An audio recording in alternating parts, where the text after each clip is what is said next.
Sanju.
Good afternoon, everyone.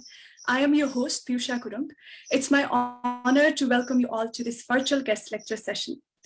For today's session on digital detox, wellness in a digital world, we have Mr. Karan Vaidya with us.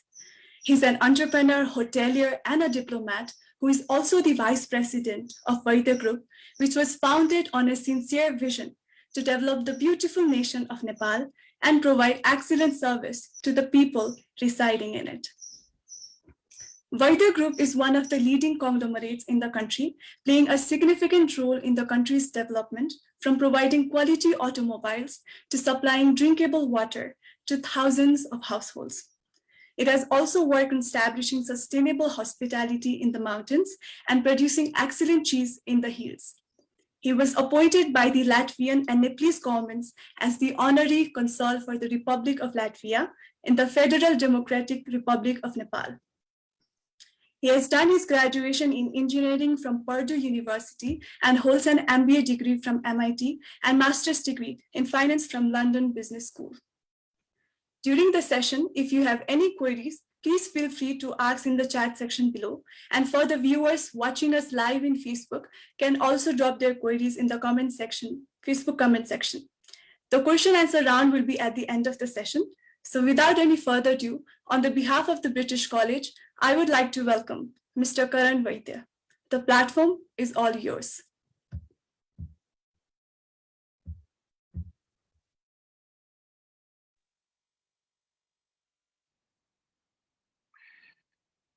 Let me quickly. All right. Good afternoon, everybody, all the students. I hope everyone has been staying safe. And, we're in a very strange time right now in the world. So I hope everyone's doing their part. Okay, so I'm just going to quickly share my presentation.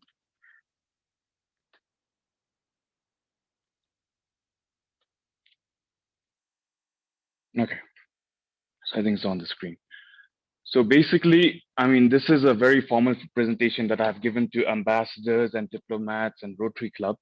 But since most of you, I think all of you are students, bachelor students, I'm going to keep it very candid, very casual. Okay, so I'm going to run through a bit of background, a bit of science, and a few tips to what I am suggesting. So it's broken down into 3 parts, and after that we can have a quick Q&A. And the Q&A doesn't need to be only about digital detox, but since I have been where you are, I've been a bachelor student in business administration as well as engineering. So feel free to ask me anything you want, and I'll try to answer with my best will. Okay, let's go. So my presentation is basically about digital detox, wellness in a digital world.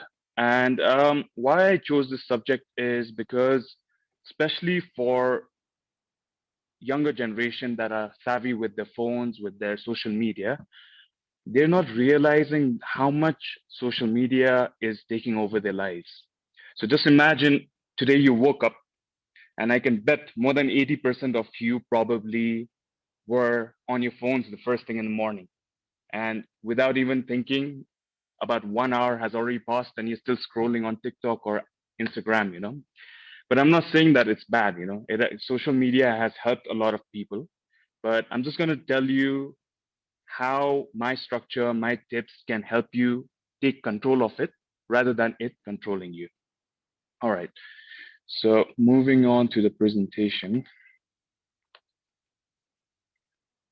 So, okay. So I think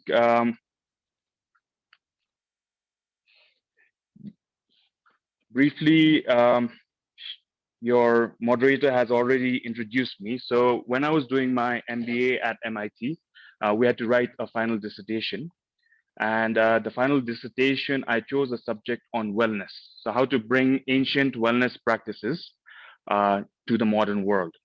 So out of this wellness practices, one of the key things that I talked about was digital wellness. So, so basically, this thesis that I wrote about is based on a hospitality model, a retreat, a resort that I'm building, a brand of resorts, and it encompasses all of these things. And digital wellness is a small part of it. Sorry, just give me a second.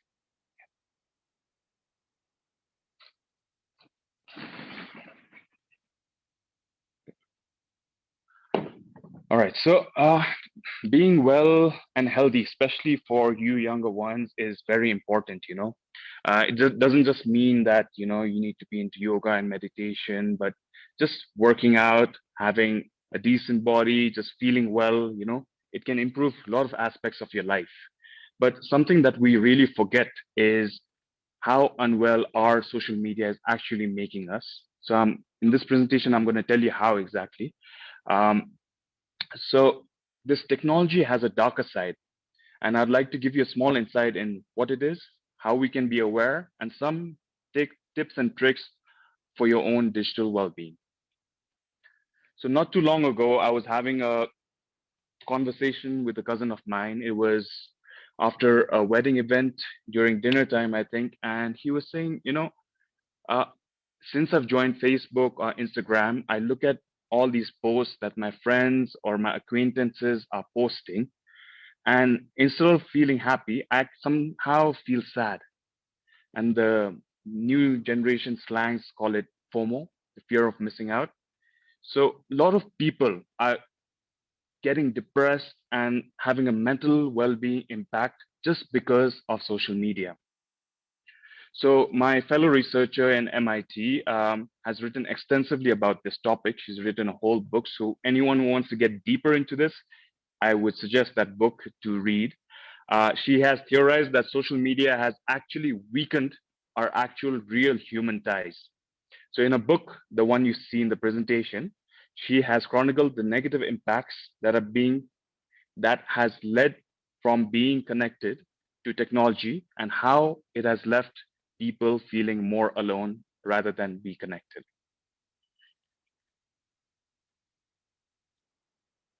So, in fact, this is becoming truer day by day. We are more connected to everybody more than before. The amount we talk to everybody is much more than before.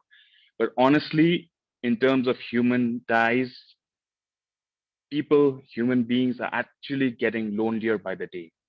Because most of the time, as you can see in the comic, in the presentation, instead of talking face to face, whenever you're sitting with family or friends, half the time or more than 80% of the time, you're looking at your phones. I'm not saying that phones and social media technology is a bad thing. We could not be doing this right now today during lockdown if it wasn't possible. But you have to be aware how it is getting you addicted to this cycle.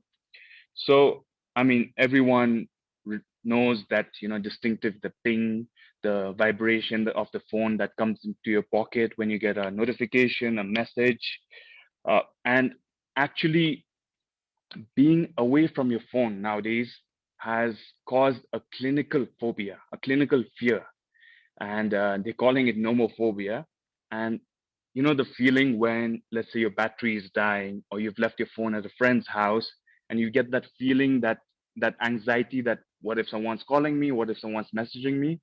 That is the addiction that it has caused, and it's getting worse and worse day by day. So psychologists are now calling social media a digital heroin, and it's more addictive than alcohol and cigarettes. So you have to be careful, especially at your age. Okay, so I'm going to run through a few, very few topics. So a new study in University of Pennsylvania for the first time has linked your phones directly to depression, clinical depression. And they found out that those who cut back on use of smartphone found a clinically significant fall in depression and loneliness over the course of the study. So another study that was done with almost 2,000 people in the United States, they found participants that use social media very frequently are 2.7 times more likely to have depression. And now that is a very scary number. That's almost 3 times likely to have depression when you grow older. And trust me, you don't want that, you know? So this is when you can take control of your social media. So I'll tell you how this all works. Okay, so there's a book by Charles Duhigg. It's a very good book if anyone's a reader and wants to learn more about it. It's called The Power of Habit. I highly recommend it. And it teaches you how to form habits and how habits are formed. And it teaches you about marketing, a lot of things. So you see the diagram in the presentation. You have the cue, you have the routine, and you have the reward. So this is a sample routine of an alcoholic. So alcoholic is basically someone who cannot stop drinking, even if he wants to. So what happens? So let's say he's a person that is working, let's say at a bank, and he's had a tough day. He comes back home, you know, he's very tired. So he gets a cue that he wants some kind of pleasure in his brain to relieve that stress from the whole day.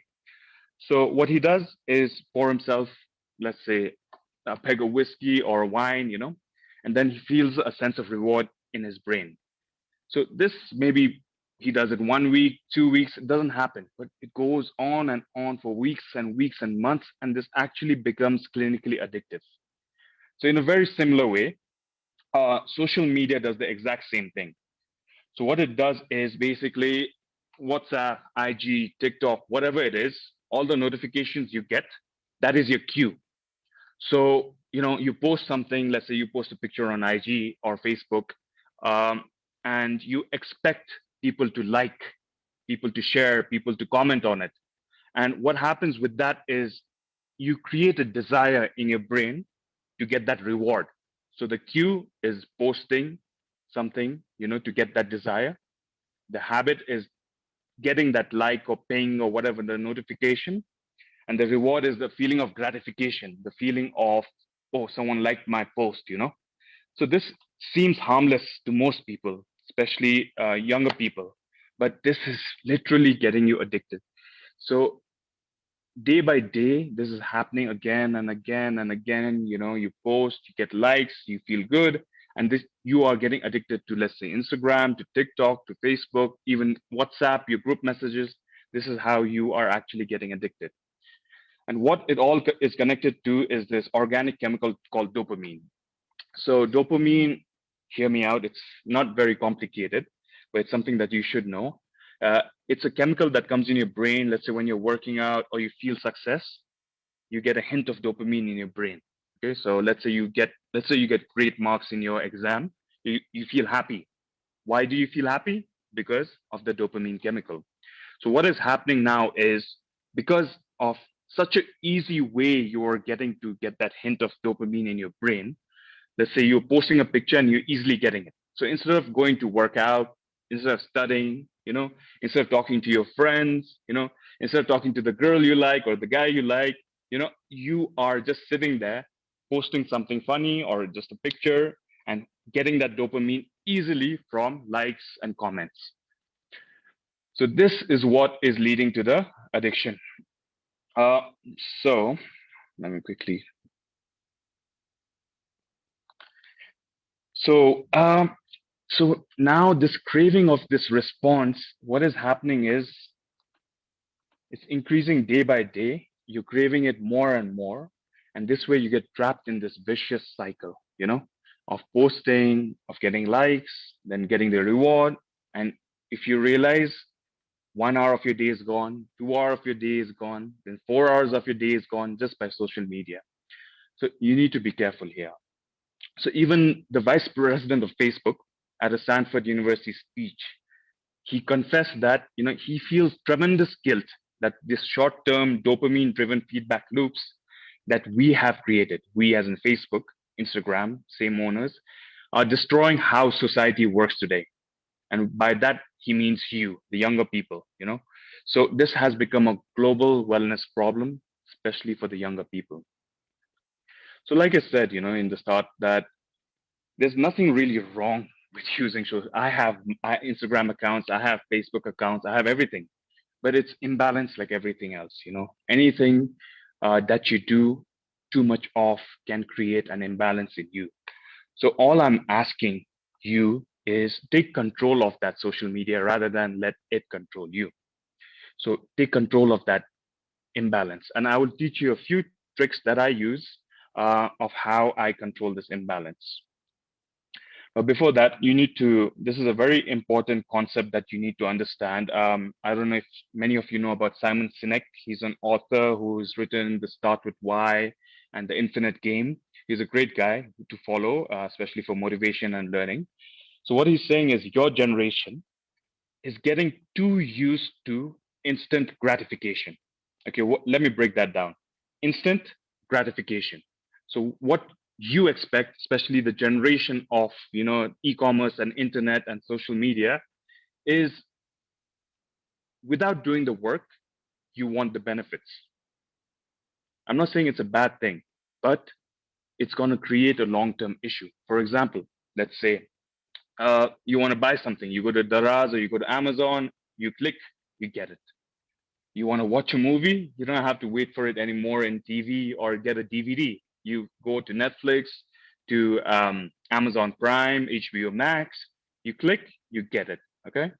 You want to seek a companion, you swipe right and you get it. So everything is coming too easily for even my generation. So what is that is doing to us is we are forgetting what hard work means.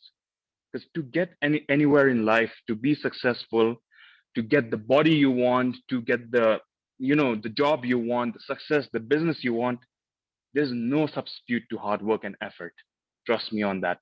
And once you learn that, you need to get away from this social media loop and try to tell yourself that I need to put this work for this goal that I have set. So I'll move to the other one. Okay, so okay, so this is where I will tell you about a few tricks that I do to get rid of that loop, because I was also addicted to social media to a certain extent. So what do I do? Normally, all day I use my smartphone. That's okay. But once I come back home, I go charge my smartphone either next to my workout clothes. I'll tell you why, or at the gym, and then I use this. I don't know if you guys even know what this is. It's like a Nokia smartphone, a dumb phone. They call it a dumb phone because it doesn't do anything except calls. So for emergencies, I keep that phone. So what does it do? So the habit loop that I talked about. So let's say, okay, I'll give you an example. Let's say one of you is trying to go running in the morning or go to the gym in the morning, but you haven't been able to because you can't wake up, you don't have time. So what do? So you take your smartphone, you take your charger, right? And you go put it in some other room next to your shoes, your running shoes or your gym clothes. You charge it there. So Biana, when you wake up in the morning, you'll feel you'll get that craving. I need to look at Facebook. I need to look at Instagram, TikTok. Trust me, you'll get that feeling. And once you get that, you will get out of bed and reach to the phone. And once you're there at the phone, you'll be like, okay, might as well put on those shoes and go out for a run. So you're changing the whole cycle by just that little change. So I suggest you to do that.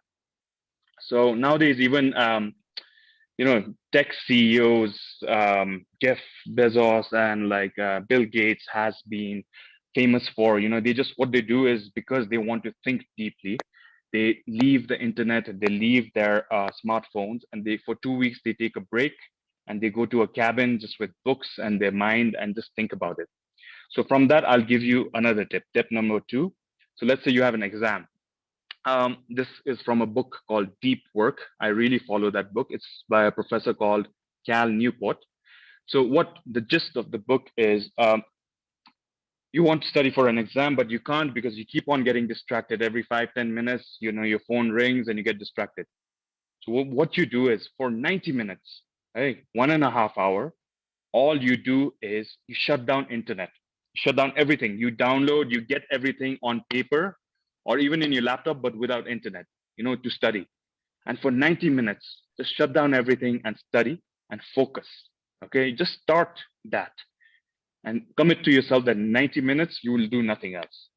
And trust me, the amount of knowledge you will gain for your exams, for anything you're learning in those 90 minutes will be better than if you do it for 3, 4 hours with distraction. Okay, so that's tip number two for you guys. So these are the two things. And the last tip for anyone who, doesn't want to go to the first two extent, if that's too much for you, we have apps nowadays that controls how much smartphone time you can use. iPhones, Androids, everything has it. It's called Android. I use Android, so it's Stay Focused in Android. I think Apple has its own internal wellness app. So you can control how much of Instagram or TikTok you use. So once you use 30 minutes every day, it locks it out. Okay. So that's another tip that you can use. So anyways, I hope I motivated some of you guys to understand how you are getting trapped in the social media loop and take a step back, try to use the 3 tips that I used. And if you have any questions about anything else also, I'll be happy to answer if I can. Thank you.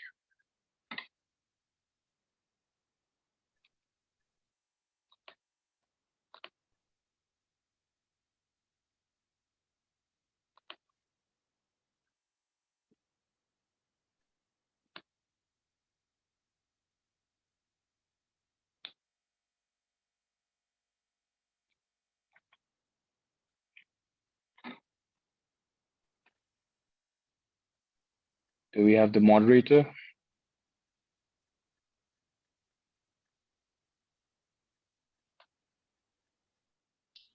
Yes, for the viewers watching, if you have any questions, then you can send us on the chat section below.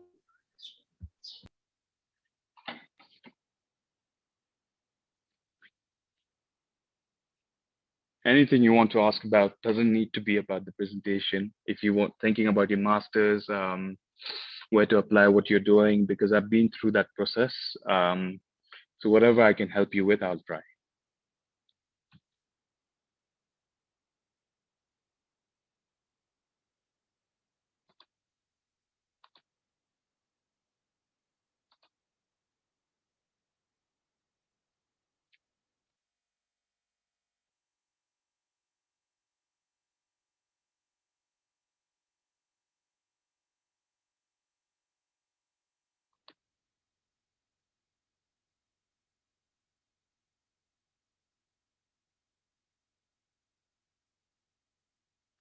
Okay, so we have a question here. How could we use the benefits of technology without being overwhelmed by the adverse effects? Like I said, technology is a double-edged sword. One side, it has made a lot of money for people. It has helped a lot of people, but on the other side, a lot of people are getting, depressed and feeling lonely with it. So, like I said, use it, but the key thing is don't let it control you. If you want to do something, let's say you want to go exercise or you want to study, but you weren't able to do it because you got lost in Netflix or in Instagram or TikTok, then it is controlling you, and that's not good. So take control of it. You can switch off your phone, you can switch off the internet. That's how you take control and consciously take control of it, because in the end, it's a clinical thing, it's a scientific thing that you're being addicted to it. So realize that. That's why I wanted to present to you and tell you that realize the fact that you are getting addicted to it and consciously stop it. And day by day, you'll realize you'll use it less and less. You can always do this. Okay. So you can slot times, you can be like, okay, from the time you wake up, let's say you wake up at 6, from 6 to 10 o'clock, I will not use my phone, you know, control your life in that regard. All right.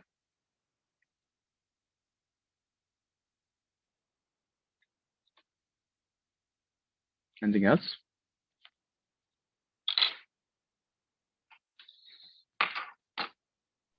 We have another question as well. Do you ever think about how digital technology affects your health and well being? Do you do anything about it? Um, I mean, my whole presentation was about that, the fact that it is affecting your health and well-being. And like I said, it it's a scientific thing that you're feeling more depressed and more lonely because of social media.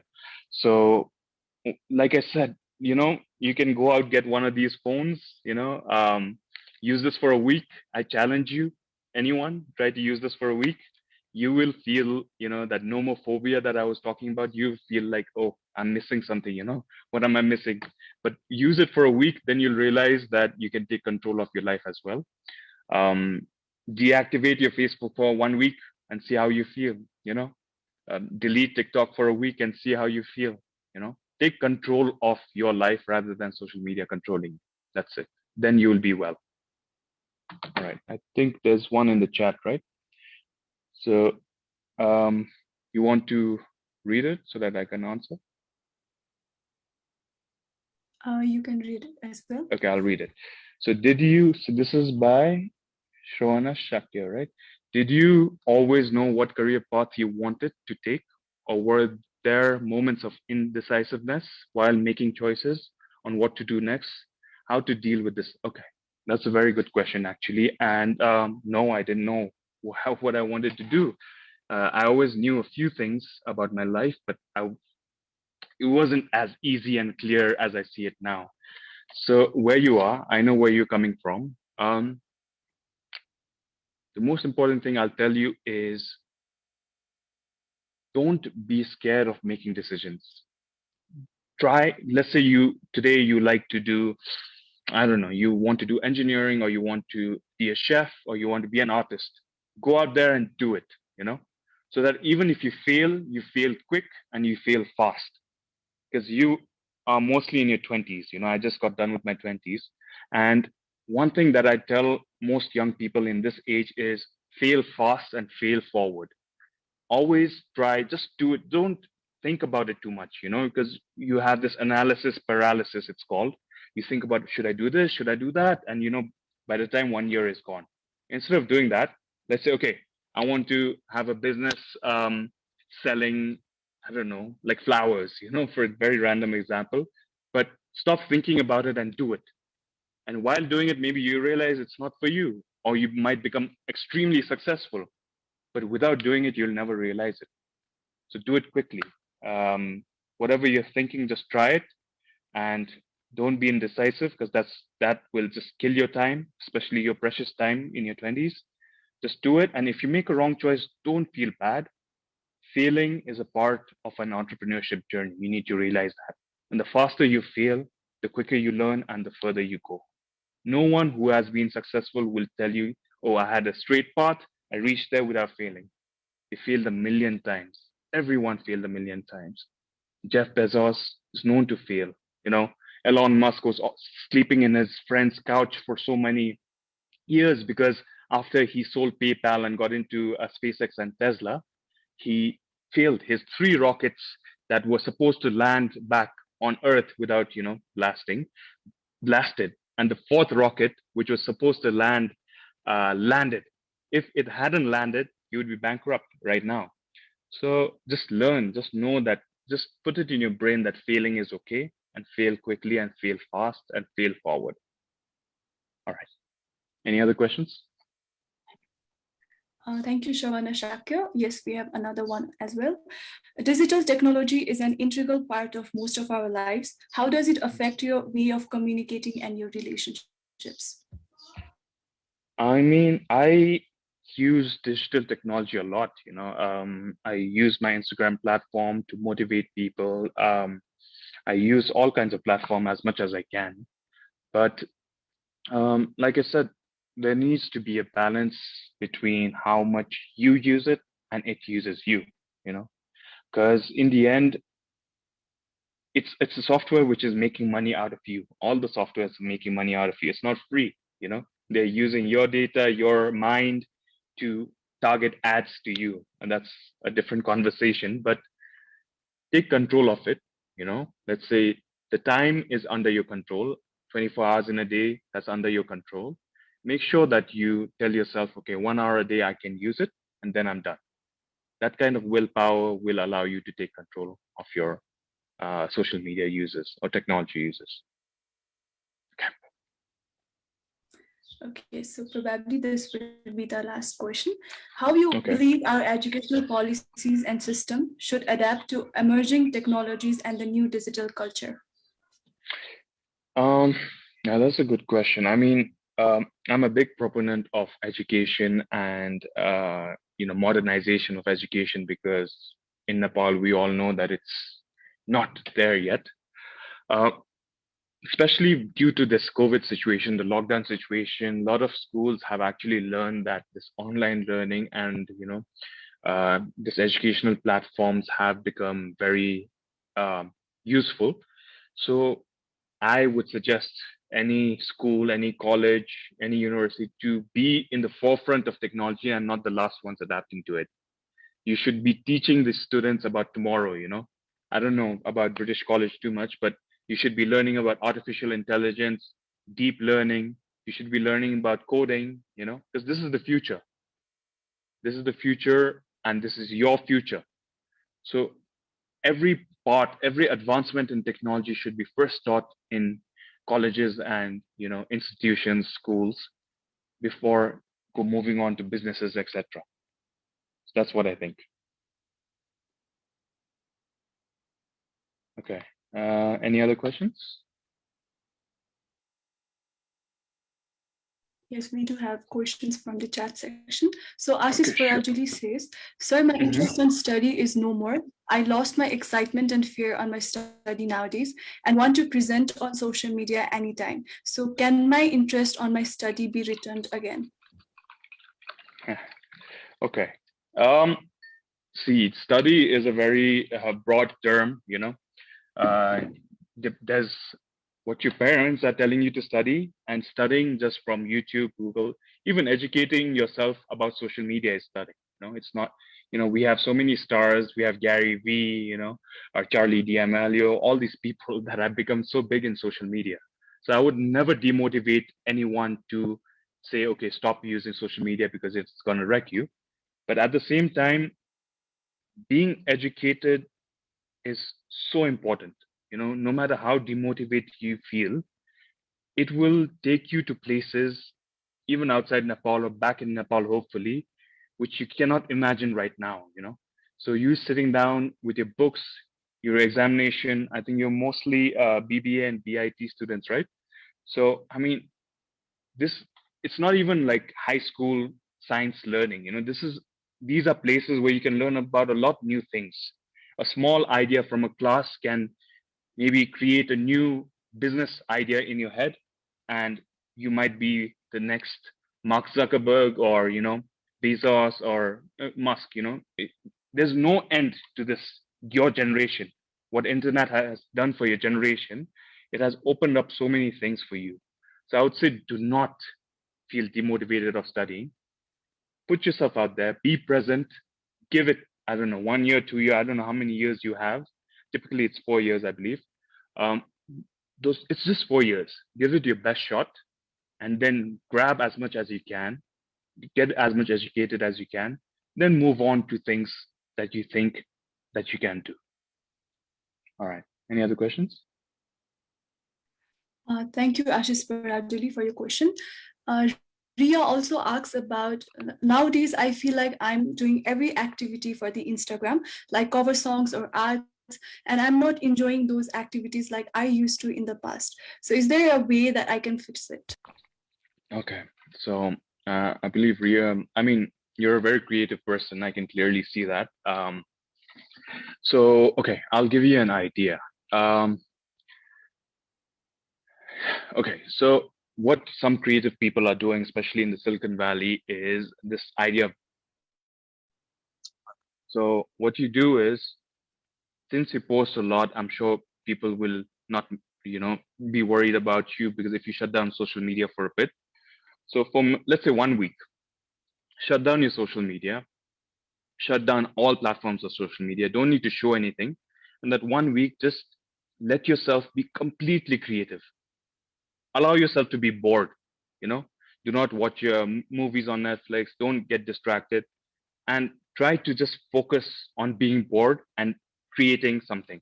So for example, I believe you do cover songs and arts. Okay, so let's say you just sit in your room, shut down all your social media, shut down all the internet, have a blank canvas in front of you, let yourself be bored, pass that hurdle of being bored, and let that creative output come. Then come back to me and tell me that, you know, you're still not enjoying it. I'm pretty sure that you will realize that what you enjoyed will always be there, and you don't need to do it for people, because you do it for yourself, because it was always for you and nobody else. Any other questions? Okay, thank you, Jia, for the question. We have one question from the Facebook comment section as well. So, what is your Okay. opinion on lot of apps installed in mobile from digital detox point of view? Um, See, I mean, not all apps are addictive. There are specific apps that are made to be addictive, such as these social media apps. So Facebook, Instagram, TikTok, Snapchat, YouTube. These are all, actually, they have teams of people, educated people, that are trying to find ways to get you more addicted to it. So what you can do is, you can have hundreds of apps in your phone. That doesn't matter, but you need to identify which apps can get you addicted, and then control the use of that. Don't delete it off. What you can do is, you can download an app called Stay Focused or something similar. There's so many apps like that, and which you can basically, you can set time limits for all the apps. So for Instagram, let's say you put 30 minutes you can use, or you can even say 9 to 10 o'clock you can use, and other rest of the day you cannot use. And you can lock it. You can tell your sister or brother or friend to put a passcode, so that you don't need can't get into it. um, just take control of your apps rather than your apps controlling you, you know, because that would be sad if the apps actually control our next generation. Okay. Okay, so Amit asked, how do you plan your time now? How is your daily life look like? Okay, I'm very disciplined in that sense, because I like to take control of my time. So I'll tell you my daily routine. um, Without lockdown, general daily routine. Let's say, okay, so I try to wake up at 5 o'clock. 4:45 is my alarm. I know a lot of people will be like, oh, you know, you probably can't, but don't need to wake up that early. It's just my thing. And then 1 hour of the day, like I said, I don't put my phone next to my bed. I only have this phone next to my bed for emergencies. Um, I have a book next to me, so I read for 1 hour. Um, so next thing, from 6 to 7, 7:30, I work out. So I go for a run or hike, or go to the gym, and then from there I just freshen up. And by the time I'm at my office, it's generally 8 o'clock. And before anyone comes in, 2 hours, I just focus on getting as much knowledge as I can. For example, reading news, so you can use Feedly, a lot of things. I can give you a lot of tips about that as well. Just gaining all that news, and so my social media is actually shut from morning till 1 p.m. So from 1 p.m. to 2 p.m., I allow myself to use social media. Then 2 p.m. to 6 p.m., it's again locked with that app.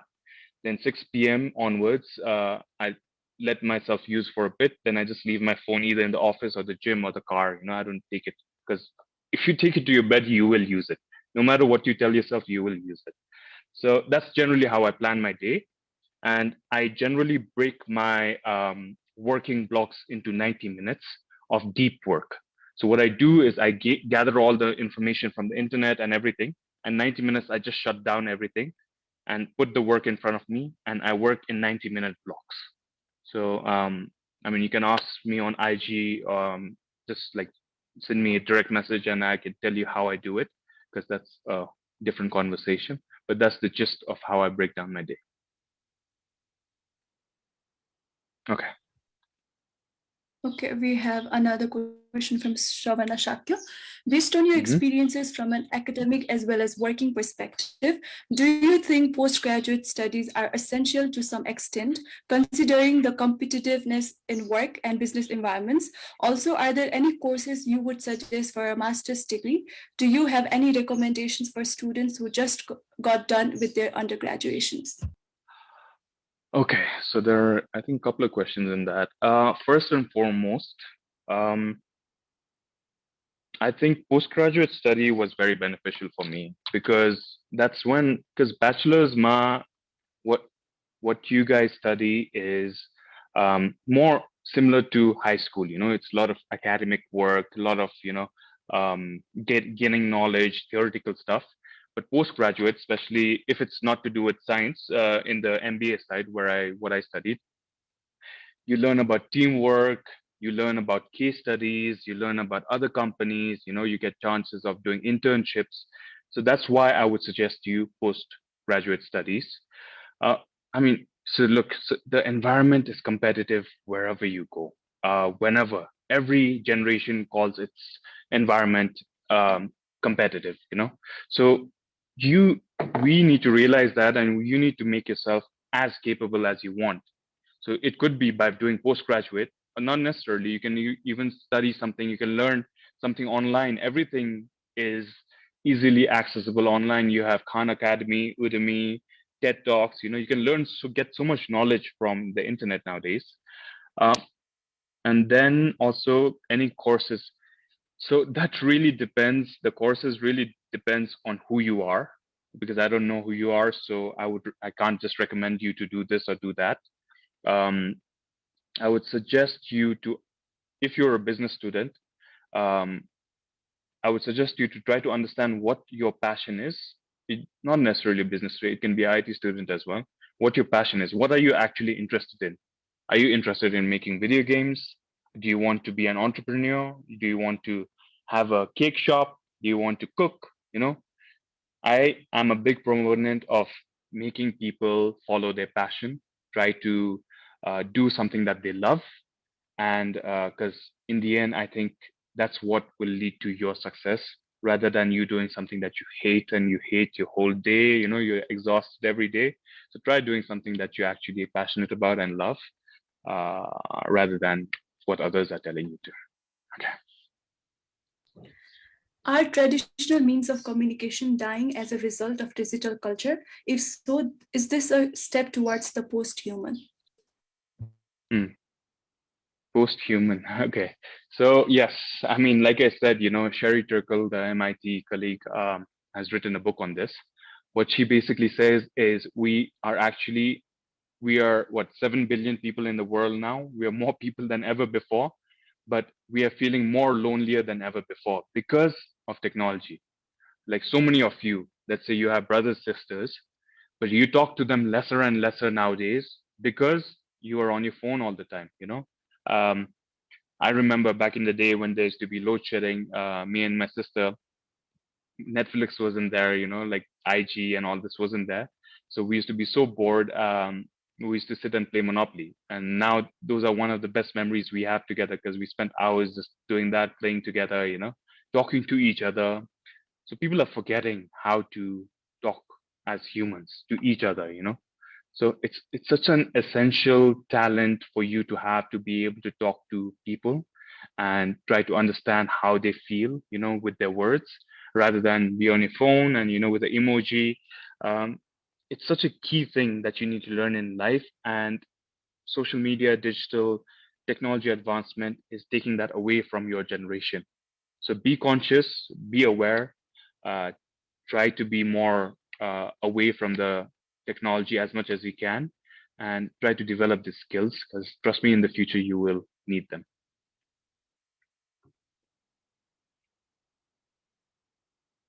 Okay. Okay, so before wrapping up, we have one more Hmm. question. Okay. Do Vaidya Group have some future plans for making investments and entering in the IT or e-commerce industry anytime soon? Okay. You can ask, whoever asked me that can ask me a bit separately too. Uh, I, I love, like technology and advancements of technology as such, but we don't have anything per se that is going into e-commerce right now. But I'm trying to create a different technology and um, internet arm of my group.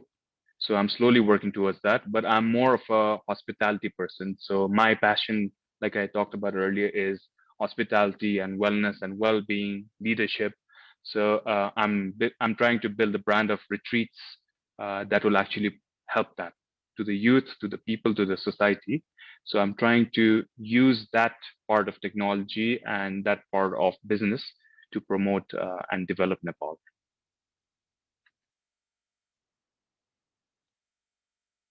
Okay, are we done? Yes. Thank you so much, Mr. Karan Vaidya, for this wonderful session.